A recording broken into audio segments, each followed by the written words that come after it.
Hi, this is Arthur Carmazzi, best-selling author and currently ranked as one of the world's top 10 thought leaders in organizational culture and leadership. And welcome to the Nights of Transformation. Today, we are going to be talking about gamification in relationship to organizational culture and throw in a little bit of leadership in there. But this is part one of an 8-part series. So we're going to kind of keep it short and elite, but still kind of going through the little bit of the details and the background of gamification and what it really does, how it works.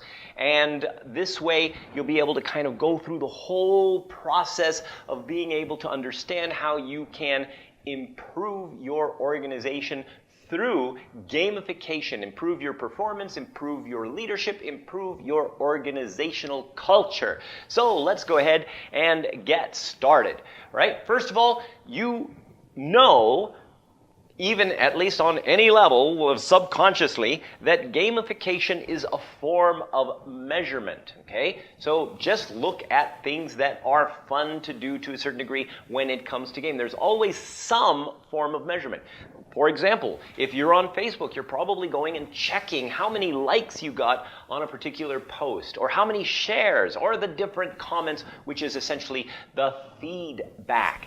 Okay, so things that are interesting to us give us some kind of measurement, either measurement against ourselves or measurement against other people.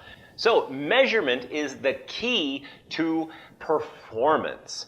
When we understand how and what and why we're supposed to do the things that we're supposed to do in order to essentially achieve what is considered performance, and how maybe we are doing this in relationship to ourselves a long time ago or other people or various other situations, we are now gamifying performance. Okay, so let's look at why this happens. First of all, emotional gratification.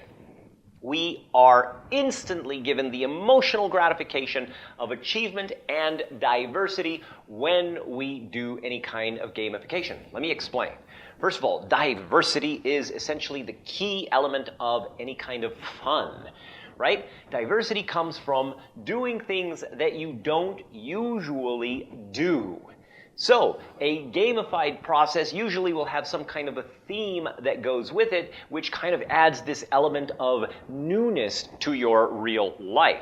For example, when you first start a relationship with somebody, you're like, oh, you're sending like text messages and, you're waiting for them to send you another text message and you got all the little hearts and everything going on and everything else. And then after you've been married for 10 years, it seems like, well, it's just not the same, right? It's the newness isn't really there. So you don't really have that diversity, okay? Unless, of course, you work at it and do different things to make your marriage or relationship diverse. Now, same thing with work. You notice how sometimes, you're starting a new job, you're very excited, you got like all these possibilities of the future, and then after about a month, it's like, when's my next raise? And so you've got this whole newness thing that happens with diversity. And you can keep that newness with a gamified process to kind of keep changing and up-leveling and moving people using some kind of a theme that takes them out of the normal reality.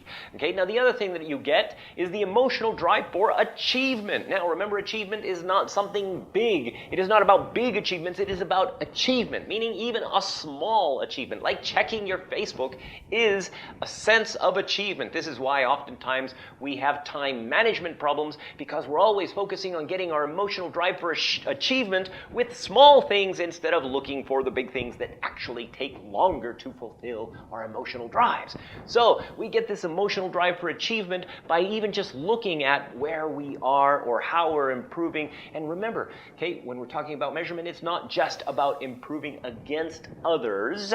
It can also be improving against yourself, a benchmark, okay, anything that basically helps you to show that you are actually learning something, developing, whatever. And speaking of learning, okay, let's look at the other mods you can add into your gamification. So, for example, you will have things like the emotional gratification of recognition. Okay, recognition means that people recognize you for these things. So, for example, when somebody says on Facebook on one of your comments, "Wow, that's so great that you did that," after you've posted, "Oh, look, I've just graduated from astronaut school," and people go, "Wow, that is so awesome," and everything else. They're giving you the recognition for your for the work that you have put into getting your astronaut degree. Now, of course, this can be in anything where you are recognized for whatever you do. Now, remember, it doesn't just have to be, "Oh, I am recognized because I'm better than this person," but I am recognized because I'm part of this team that we have achieved this, or we have improved this, or I am recognized because I have improved my ability to do X, or I have developed a new skill. Recognition can come in all forms and sizes. Now, of course, then there's also the challenge part, and this is where, again, learning happens, right? So when we incorporate learning new skills, learning new abilities, learning new ways to kind of deal with people, these also affect our gamification and performance potential, right? Or our performance gamification potential, where we can gamify our performance and work. And of course, the emotional drive for love and belonging, okay? We're not playing by ourselves. We're playing with other people. It could be team members. It could be we're playing against a different department. We're playing, all these different things. And of course, we can be playing with a team against another team. We can be playing with a group of teams, to see how quickly we measure up to specific benchmarks. And we can, be playing against our own last week's performance or last month's performance. Okay, so, but now when we add even more emotional gratifications, okay, then we're adding things like, for example, the emotional drive for excellence. Okay, so it's like just, making it better than it needs to be. Okay, and we get this kind of like, wow, it's like, it's just like that little detail that you add in there. It's not really a sense of significance or recognition. It's just like, it's just better than it needs to be. It's just got that, and it's like the environment, for example, that you're in. Okay, I just want to feel, good, and because this environment is exactly the way that I want it. Now, the other thing, of course, you also get this emotional need for contribution when you're helping people, and you get all of these. The more emotional drives that you fulfill with gratification, the easier it becomes to get people engaged and perform better. Now, of course, the final one is the emotional need for security. You need to be able to play in a secure environment. Okay? So, because oftentimes you're thinking, well, gosh, what if I'm not good enough? What if, it's like I'm not really the person that's going to be able to beat this other person? Or what if this person's always getting, better at this than I am? Remember, it is not always a competition against other people. It sometimes can be a competition against yourself or your team or specific benchmarks. So there's all kinds of different measurements. Remember, likes are not necessarily, you're not necessarily competing. Oh, my friend got more likes than I did on their picture of a kitten than I got on a picture of my puppy. Okay, it's not like that. It doesn't have to be like that. Well, some people are, but okay, those people are, like that. So, okay, we don't need to compete always, as long as we can see there is some element of progress and some element that leads us to see how we are doing against ourselves or with our team or whatever. And in order to do that, of course, we have to basically systemize hope. Hope and opportunity. That's what we're doing with our gamification. Okay? So oftentimes you'll find sales organizations, they'll have the leaderboard and everything else, and that's great to a certain degree if you're a good salesman. But if you suck, it's demoralizing.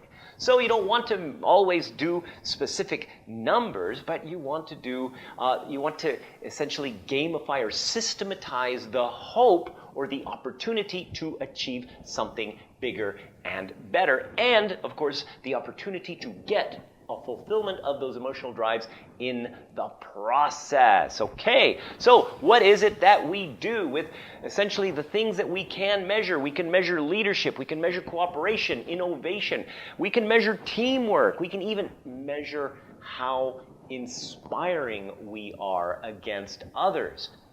Okay, so these elements of measurement can connect with possibilities of improving your skill, your achievement, your recognition, and all of these different things, okay, by giving you gratification when you take steps that support those things that are being measured. And it doesn't always have to be about a sale or a specific tangible result. It could be about even just cooperating with other people. I took an active step to cooperate, and I have been taking active steps, and I get recognized, I get the achievement, I get the love and belonging because people are like kind of, you know, saying, wow, that's really good, like, okay, and so therefore I am now gaining the emotional potential to, or the emotional drive to do even more. Okay?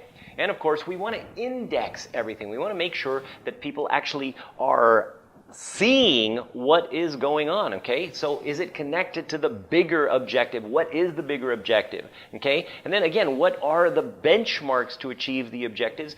And, okay, what other objectives are related to the whole thing? How do you connect all of these different objectives, okay? And remember that you are not alone. You got to get people involved. Which departments, which people, okay? If you're in a relationship, you can gamify things. If you have kids, you can gamify homework. Yes, you can. You can get your kids to actually want to do homework because of gamified processes, okay? Without having to compare them to, oh, you didn't get an A, the other people got an A. Well, those smart kids that are smarter than you, they got an A. How come you're not getting an A? And then stressing people out rather than, helping them to build their potential through different ways that they appreciate and that makes them interested. Okay? So, how can you gamify